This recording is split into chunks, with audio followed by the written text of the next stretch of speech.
বাংলাদেশ জাতীয়তাবাদী ছাত্রদল লক্ষ্মীপুর পৌর শাখার উদ্যোগে আজকে আমরা শহীদুদ্দিন চৌধুরী অ্যানি ভাইয়ের পক্ষ থেকে আজকে শিক্ষার্থী আমরা সবসময় বাংলাদেশ জাতীয়তাবাদী ছাত্রদল শিক্ষার্থী বান্ধব রাজনীতি করি। তারই ধারাবাহিকতায় আমরা এসএসসি এবং সমমান পরীক্ষায় আজকে লক্ষ্মীপুর পৌর শাখার 4টি স্পটে আমরা আজকে আমাদের হেলব্রেক্স করেছি।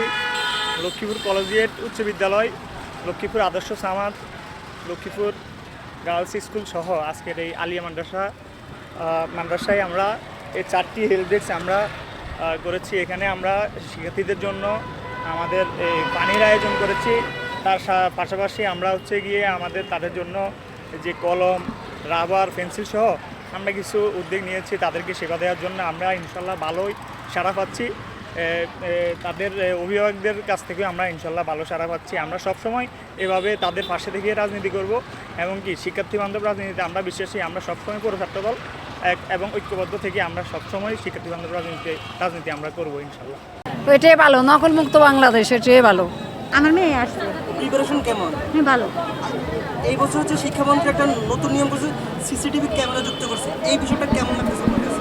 হ্যাঁ, এটা তো ঠিক এটার আছে, জন্য ভালো হয়েছে। নার্ভাস লাগতেছে।